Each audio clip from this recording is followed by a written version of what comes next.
Ibrahim Traoré was reviewing routine military reports when he discovered something that made his blood freeze.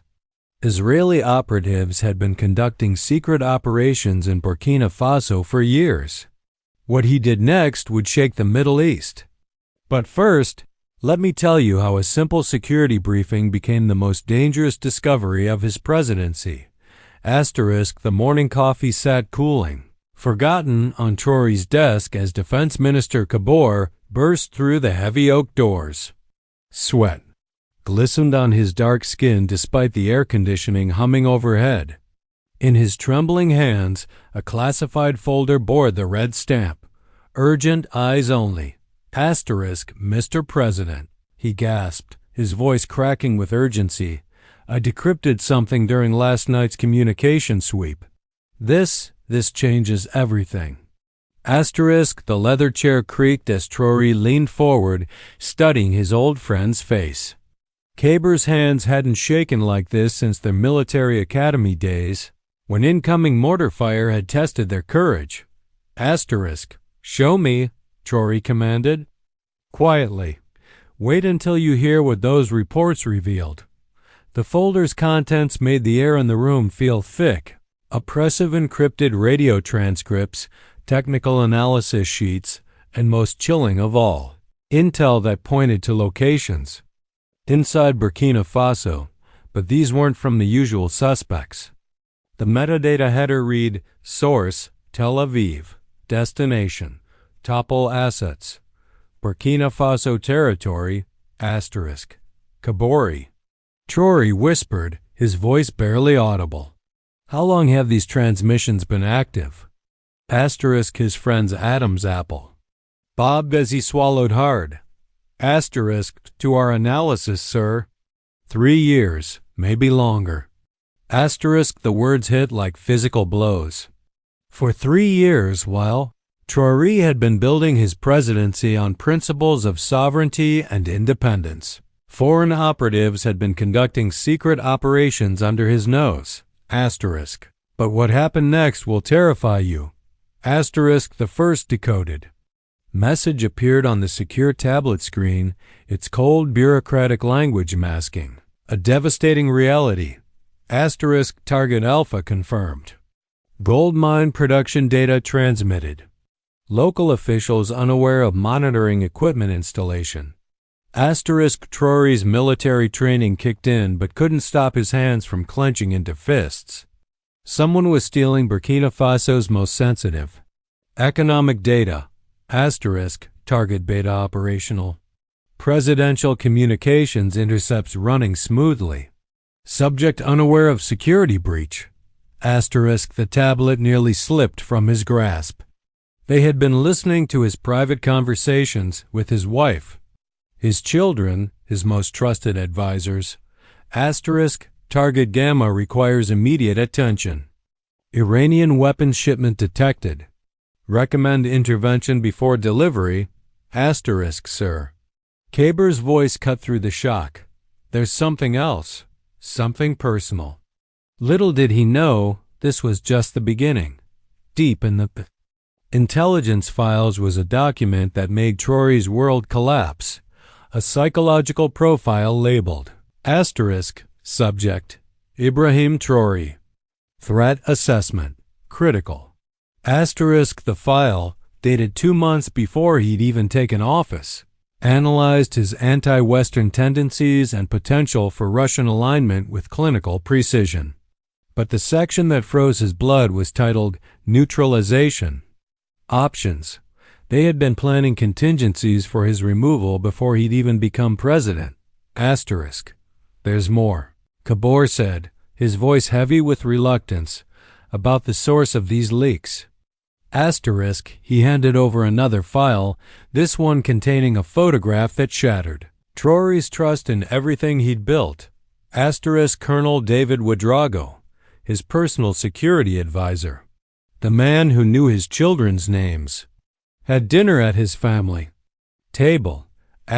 Shaking hands with a stranger at a cafe in downtown Ouagadougou.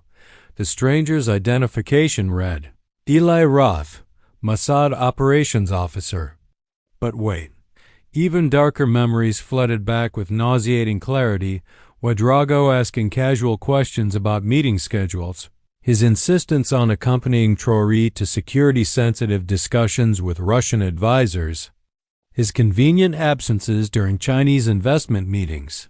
For 8 months, Israel had been living inside Traoré's inner circle, recording every conversation, analyzing every decision, preparing for every contingency. How many people know about this? Traoré asked, his voice steady despite the storm raging inside.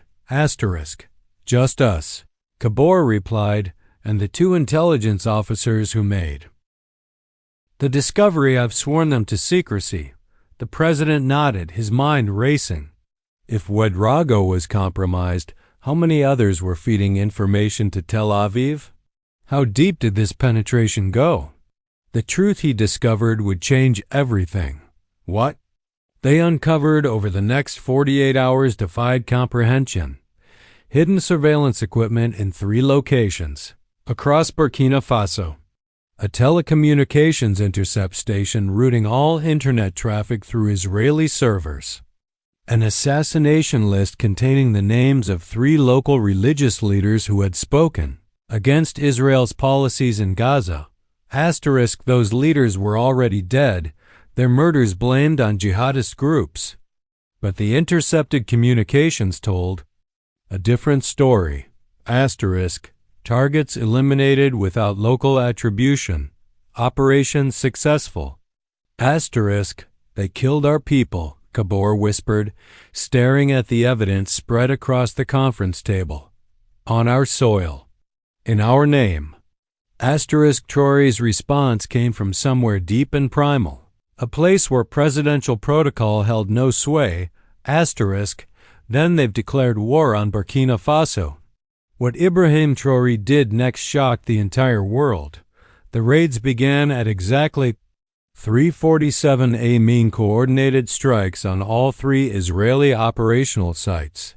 Traoré personally led the team targeting the compound near the capital, unwilling to trust such a sensitive operation to anyone else.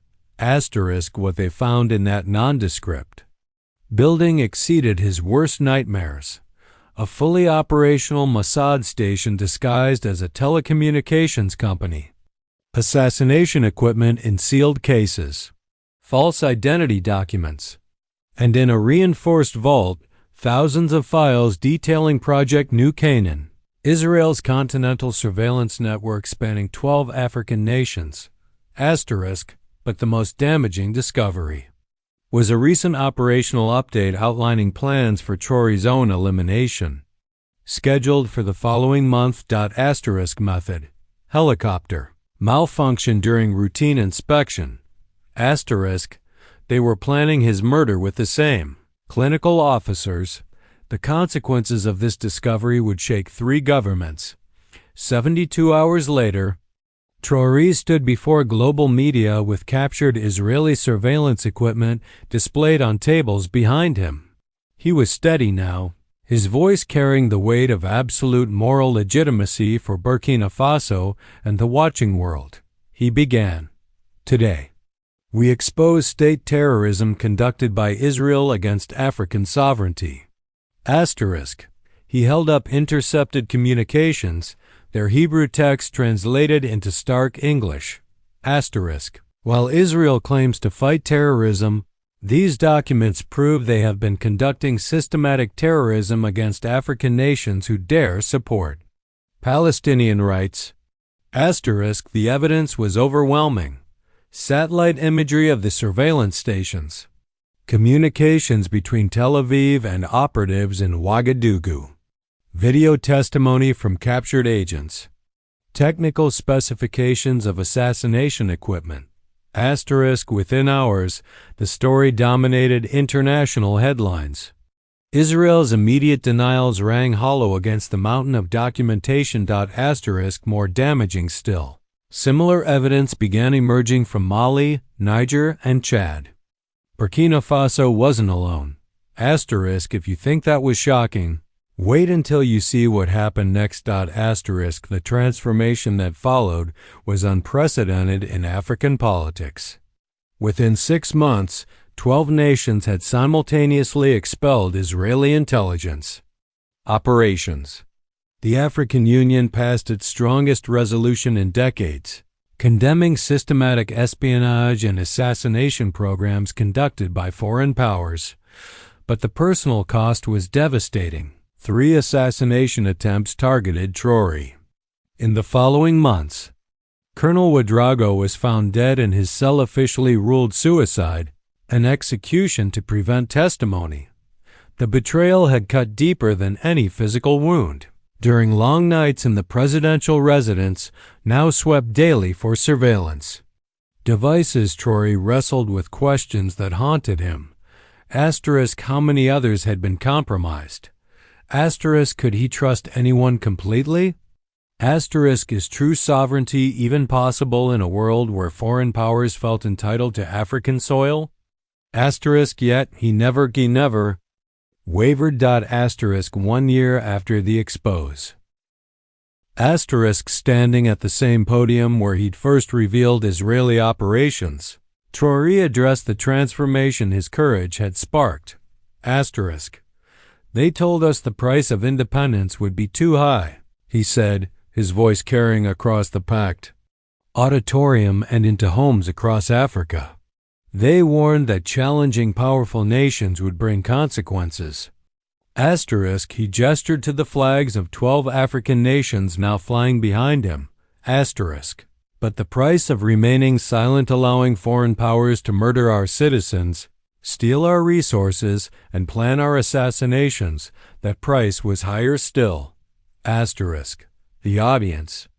Roses won, applause thundering through the hall and spilling into the streets of Ouagadougou, where thousands had gathered to watch.